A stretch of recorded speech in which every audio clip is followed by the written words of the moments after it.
My name is Naomi Hale, and I'm 31 years old. 3 days before the activation of my grandmother's trust, my mother called me. Her voice had that thin, anxious tremble, the kind she gets when my sister Rachel has already decided exactly what mother is supposed to say. "Naomi, about the meeting with the trustee on Friday," she began. "Rachel feels it would be best if you didn't attend the formal session. She thinks it might be overwhelming for you. With all the talk of corporate bonds and fiduciary duties, she's worried you'd feel out of place. It's for your own good, honey. You've always been so, well, irresponsible with the boring details of life." I stood in my studio in the city, the smell of turpentine and fresh oil paint filling the air. I looked at the massive, intricate canvas I'd been working on for months, a project that required more discipline than my sister had ever shown in her life. But I didn't argue. I had learned a long time ago that in our family, fighting Rachel was like shouting into a storm. "I understand," I said. That was all, 2 words. Mother exhaled, a sound of pure relief. "Good, we'll just have a little lunch later, just us. Rachel says it'll be much less stressful for everyone." She hung up before I could say anything else. "No, I'm proud of you. No, I'll see you soon." Just a dial tone. So I spent the afternoon of the great Hale coronation with my best friend, Lena. We didn't sit in a sterile boardroom. We sat on her back porch, eating takeout Thai food and watching the sun set over the skyline. We talked about art, about the future, and about the people we actually chose to love. There was no talk of trust funds or responsibility. At the exact moment Rachel was likely preparing to sign for her millions, I was clinking my glass against Lena. "To new beginnings," I said. I felt light. I felt free. But as the clock struck 5, my phone began to vibrate. It wasn't my mother. It was a frantic, screaming call from Rachel. The bank accounts were frozen, the board was in an uproar, and the trustee was asking for the only person who actually knew where the living archive was kept. Me. In the Hale family, responsibility was measured by the sharpness of your suit and the number of spreadsheets on your screen. Because I chose a paintbrush over a balance sheet, I was relegated to the status of a permanent child. To my sister Rachel, my life was a series of chaotic whims. She looked at my studio, a space filled with the scent of linseed oil and the messy, beautiful labor of creation, and saw a lack of direction. She saw my refusal to join the family's real estate firm not as a career choice, but as a character flaw. I remember a dinner 2 years ago, the night I sold my first major collection to a gallery in New York. I had arrived glowing, ready to share the news that I was finally self-sufficient. But before I could speak, Daniel laughed, nudging my mother as he pointed to a stray smear of cobalt blue on my wrist. "Rough day at the playground, Naomi," he joked, and the table erupted in that familiar, condescending tittering. Rachel didn't even look up from her phone. She just sighed and said, "It must be nice to have so much free time. Some of us actually have to manage the trust's quarterly dividends. Mom, we really need to discuss Naomi's allowance. If she's just going to play with paints, we should probably put her portion into a controlled account. You know how she gets with details." They didn't see the 16-hour days I spent perfecting a technique. They didn't see the meticulous records I kept of my grandmother's private conservation projects, the living archive that she had entrusted to me because she knew Rachel would only see it as acreage to be paved over. To my family, my intelligence was emotional, which was their polite way of saying unprofitable. They used my passion as a weapon against me, a way to justify my exclusion from every meaningful conversation. Every missed family brunch, because I was finishing a commission, was logged as unreliability. Every time I questioned a predatory business move Rachel made, it was dismissed as creative sensitivity. I became the family's favorite cautionary tale. "Don't end up like Naomi," Rachel would whisper to our younger cousins, "chasing ghosts while the world moves on without you." I let them believe it. I wore the label of the irresponsible artist like a cloak of invisibility. It was easier to be underestimated. It gave me the silence I needed to do the real work. While they were busy performing the role of the successful Hales, I was the one actually keeping our grandmother's soul alive, one unserious day at a time. They thought I was lost in the clouds, never realizing that from where I stood, I could see the cracks in their foundation long before the first stone fell. The summers at Grandmother Victoria's estate were the only times I felt like I was speaking my native language. While Rachel was back in the city taking preparatory business courses, and Daniel was at elite sports camps, I was knee-deep in the salt marshes with a woman the rest of the family called eccentric. Victoria Hale was a force of nature who wore tattered gardening gloves and carried a tattered leather notebook that she guarded more fiercely than her jewelry box. "They think the trust is a pile of gold in a vault, Naomi," she told me one afternoon as we cataloged the migratory patterns of the herons on the estate's protected wetlands. She didn't look like a matriarch then, she looked like a scientist. "But a pile of gold is dead. A true trust is a living thing. It's the land, the people we protect, and the secrets we keep to ensure the wrong hands never touch the wheel." She was the one who taught me that observation is the highest form of intelligence. While Rachel was learning how to dominate a room, Victoria taught me how to read one.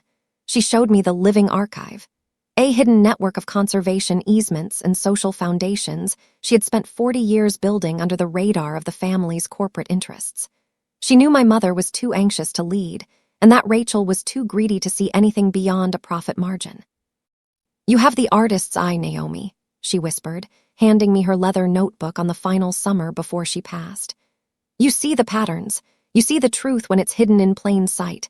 They'll call you flighty because you don't care for their ledgers, but I'm leaving you the only ledger that matters. When the time comes, Whitaker will find you.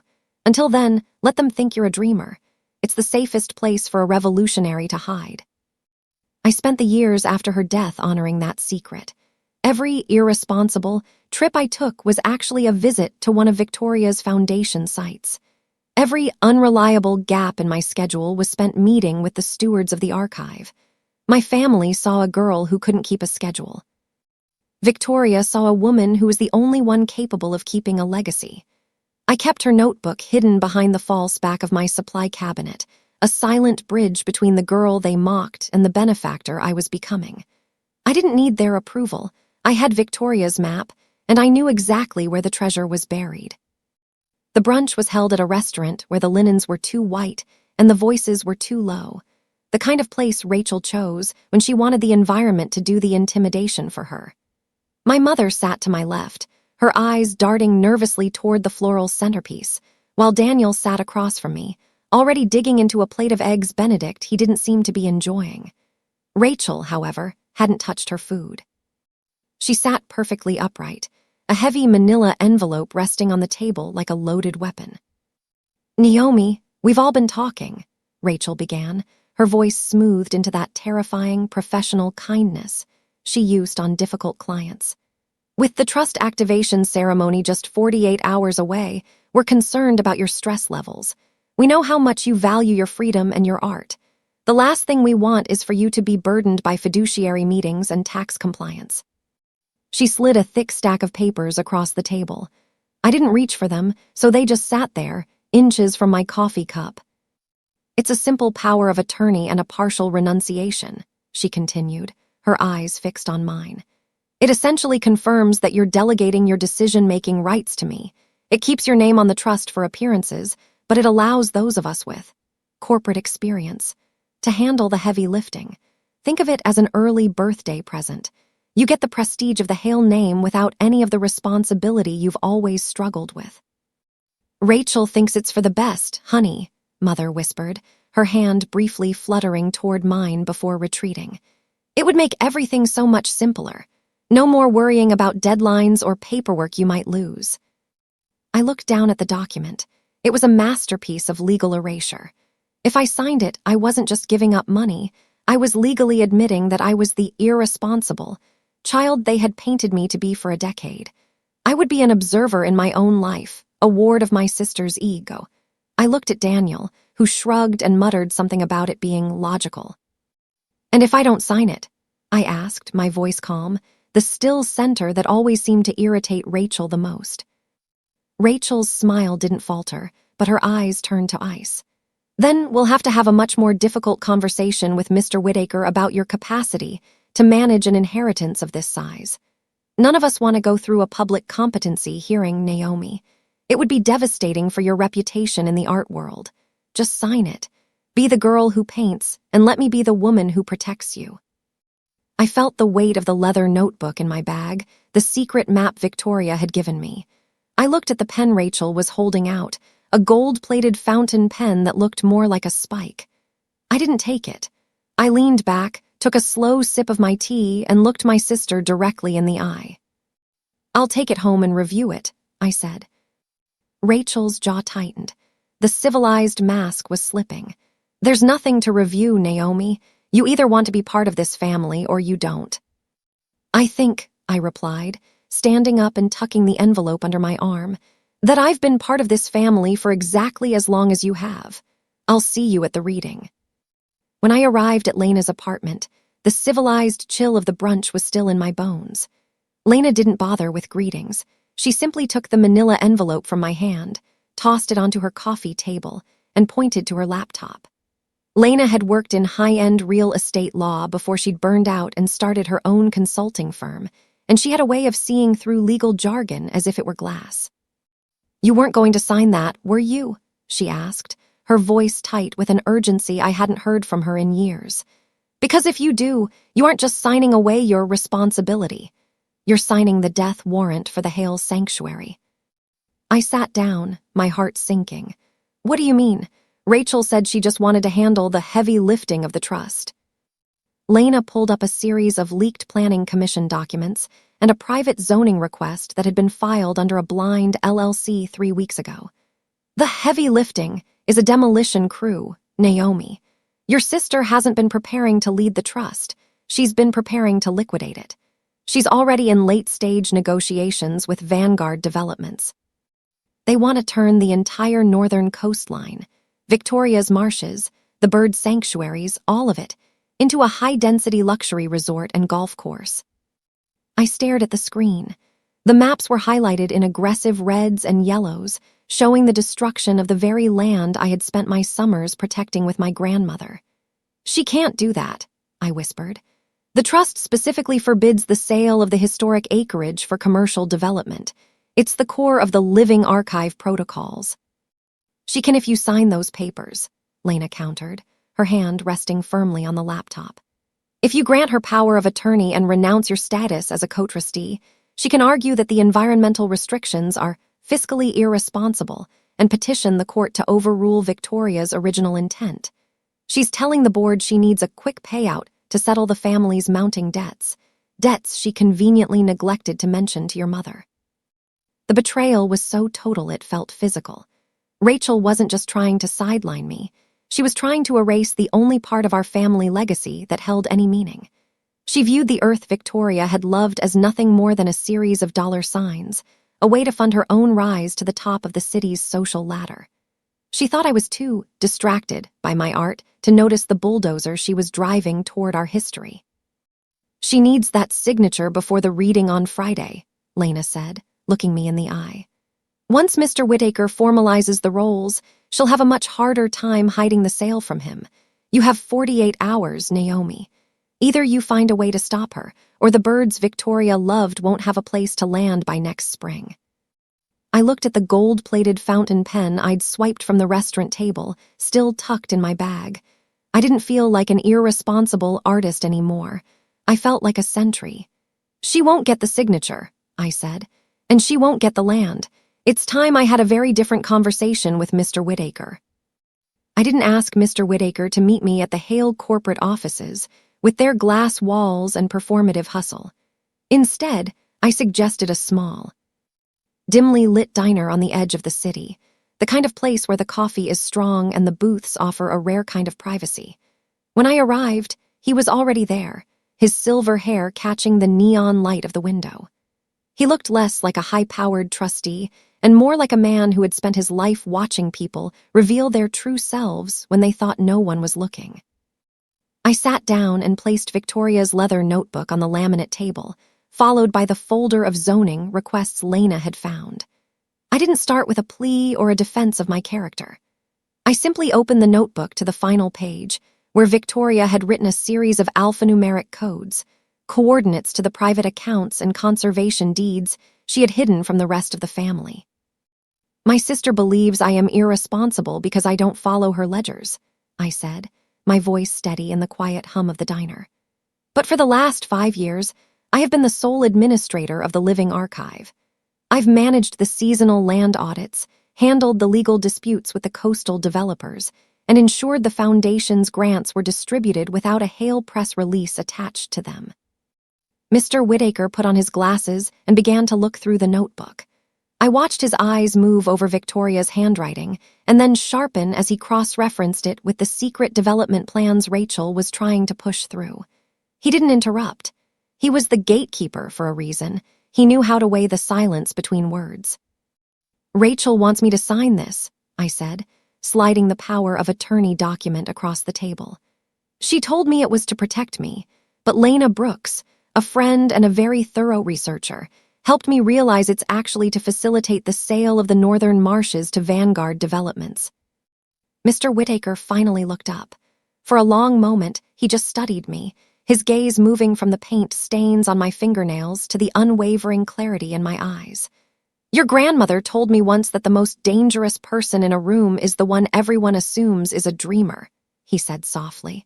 "She said you were the only one who didn't ask for the money, Naomi. She also told me that the Golden Trio, as your siblings like to call themselves, were already borrowing against a future they hadn't earned." He closed the notebook and pulled a small, official-looking stamp from his pocket. "I have been watching Rachel's management of the family funds with growing concern for months. I needed proof of intent and a viable alternative. You've just given me both."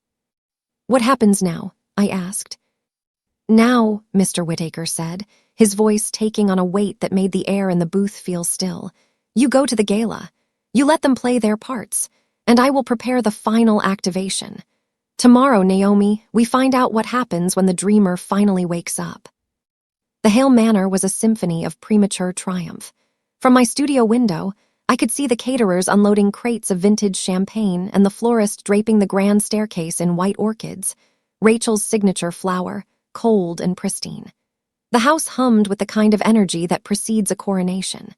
Rachel's laughter drifted up from the patio, sharp and melodic, as she toasted with Daniel and our mother. They were celebrating the end of an era and the beginning of the Rachel Hale Trust, as my sister had already started calling it in her private emails. To them, the next morning was a mere formality, a hurdle they had already cleared. I stayed in the quiet dark of my studio, the only room in the house that didn't feel like a stage. Before me stood the canvas I had been working on for nearly a year, a massive, intricate depiction of the salt marshes at dawn. I wasn't just painting a landscape. I was mapping the very land Rachel planned to destroy. My brush moved with a precision that would have shocked them. There was no irresponsibility in my strokes, only the disciplined focus of a woman who knew exactly what she was protecting. The contrast was visceral. Downstairs, there was the clinking of crystal and the hollow talk of restructuring and liquidity. Up here, there was only the soft scrape of the palette knife and the steady rhythm of my breathing. Every time I heard Rachel's voice rise in a boastful crescendo, I added a layer of depth to the marsh, a shadow beneath the heron's wings, a secret in the tall grass. I was painting the truth of our grandmother's legacy into existence, immortalizing the earth before the bulldozers could even be fueled. Mother came up once, her face a mask of weary pity. She lingered in the doorway, the light from the hall casting a long shadow over my work. "You should come down, Naomi, just for one drink.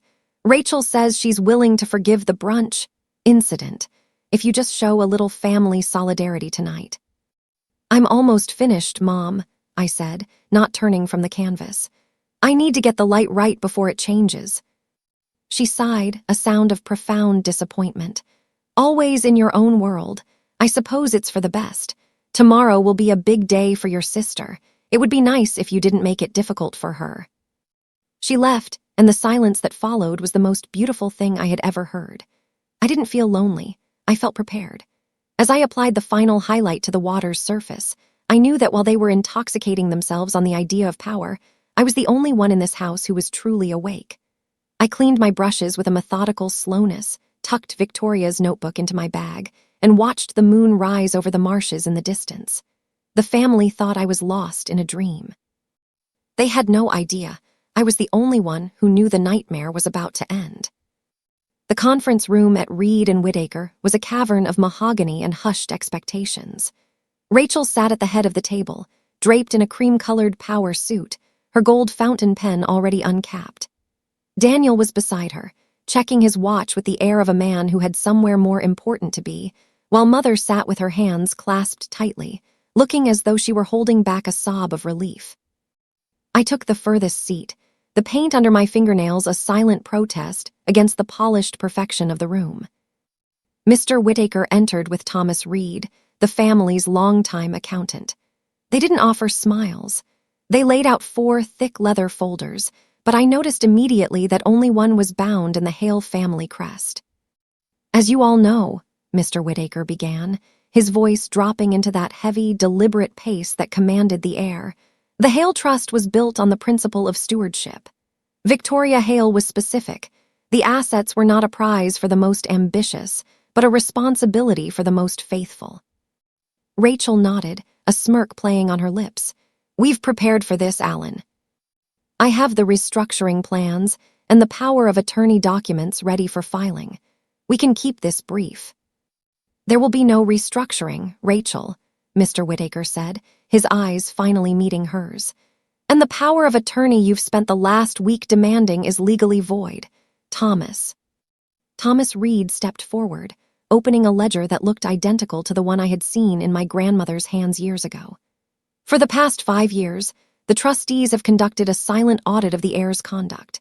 To qualify for the primary estate, a benefactor had to demonstrate a commitment to the living archive protocols, specifically the protection of non-liquid assets and the adherence to environmental ethics."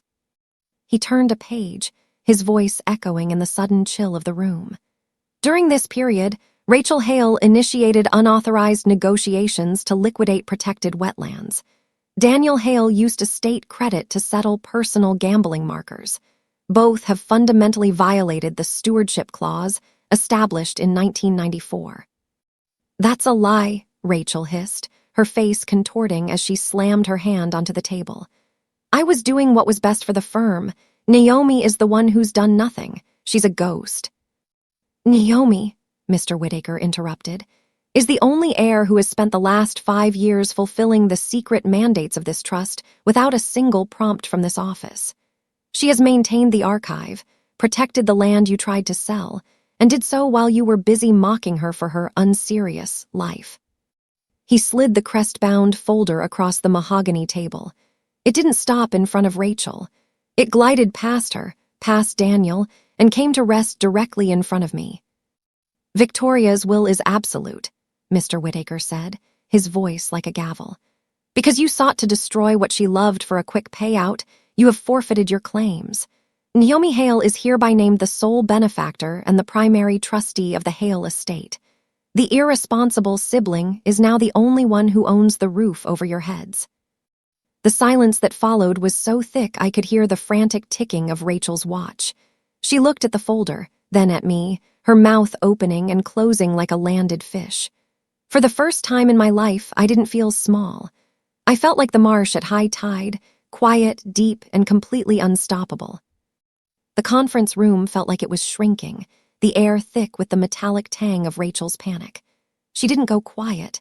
She went on the attack, her voice rising into a shrill, desperate register I had never heard before. "This is a setup. Alan, you've been manipulated by a girl who spends her days staring at clouds. You're going to hand over $1 billion empire because of some bird-watching diary." Mr. Whittaker didn't flinch.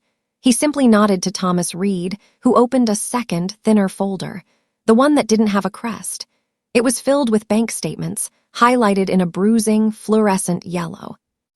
"Rachel," Thomas said, his neutral tone making the words even more devastating, "we didn't just audit the trust.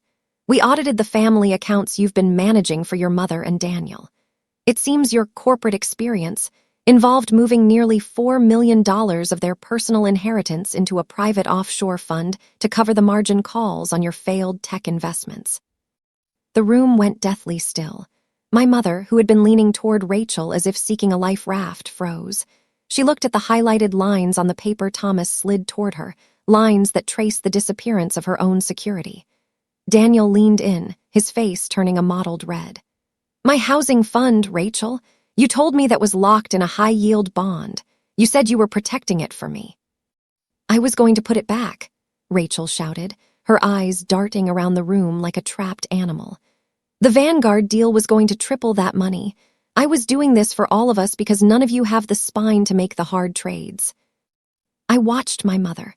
For 30 years, she had been Rachel's silent enabler, the woman who looked away from the bullying and the gaslighting because it was easier to believe the lie of the perfect daughter than to face the reality of her own weakness. Now, the lie had cost her everything. She looked at Rachel, really looked at her, and for the first time she didn't offer a soft word of defense. She just looked old. You took your brother's future, Mother whispered, her voice breaking. You took my house. You told me Naomi was the one we couldn't trust. I told you the truth, Rachel screamed, turning her fury on me. She's a nobody, she has nothing. Actually, Mr. Whittaker intervened, his voice a cool shadow over the fire. Naomi is currently the only person in this room with a positive net worth. And as the sole trustee, she is the only one who can decide if the estate will bail you out of the criminal fraud charges the Vanguard investors are currently filing. Your house of cards didn't just fall, Rachel. It's being repossessed. Rachel sank back into her leather chair, the gold pen finally slipping from her fingers and clattering onto the floor. The golden child was gone, replaced by a woman whose entire identity had been built on a theft of character. I looked at the three of them, my mother's grief, Daniel's shock, and Rachel's ruin, and I realized that the irresponsible sister was the only one left standing in the wreckage. The silence that followed the collapse of Rachel's empire was more profound than any I had experienced in my studio. My mother sat with her head bowed, her hands trembling over the ruins of her bank statements, while Daniel stared at the floor as if waiting for someone to tell him how to feel. Rachel remained slumped in her chair, her eyes burning with a mixture of hatred and disbelief. They were all looking at me now, but not with the condescending pity I had lived with for 30 years. They were looking at me with the desperate, hungry eyes of people who had finally realized they were no longer the ones holding the map. The estate will cover the immediate legal fees to prevent a public scandal, I said, my voice cutting through the heavy air. Grandmother wouldn't have wanted the Hale name dragged through a fraud trial, but that is the end of the blank checks. Rachel looked up, a spark of her old defiance flickering. You can't just cut us off, Naomi. We have lives. We have obligations. You have debts, I corrected her, leaning forward. And from this moment on, your obligations are to the truth. The trust will provide a modest stipend for Mother, but it will be managed by Mr. Whittaker's office, not by you. Daniel, you will be given a position in the conservation department, an entry-level role where you will actually have to learn the land you were so willing to sell. And Rachel. I paused, looking at the sister who had spent a lifetime trying to erase me. You are barred from any executive role in the Hale interests. The trust will settle your offshore markers, but you will sign over your personal property to the foundation to recoup the losses. You wanted to be the woman who protected the family, Rachel. Now you can start by paying them back. Mother looked up, her voice a fragile whisper. Naomi, please, we're your family. I know, I said, and for the first time, the word didn't feel like a burden. And because we're family, I'm finally going to be responsible for you. Real responsibility isn't about obedience or suits or stolen millions. It's about having the courage to say no when yes would be easier. It's about protecting the things that can't protect themselves. I stood up, picking up Victoria's leather notebook and my bag. I felt a strange, quiet peace settle over me, a clarity that no amount of paint could ever fully capture. I walked out of the conference room, leaving the golden trio to sit in the quiet of their own making. I drove back to the estate, but I didn't go to the manor. I walked past the orchids and the champagne crates, straight to the northern marshes. The sun was setting, casting long, golden shadows over the grass where the herons were returning to their nests. I stood at the edge of the water and realized that the key to the kingdom wasn't about ruling, it was about stewardship. I had spent my life being called a dreamer, and perhaps I was. But as I watched the tide come in, I knew that the world I had fought for was finally safe. I wasn't just the girl who painted anymore. I was the woman who kept the promise.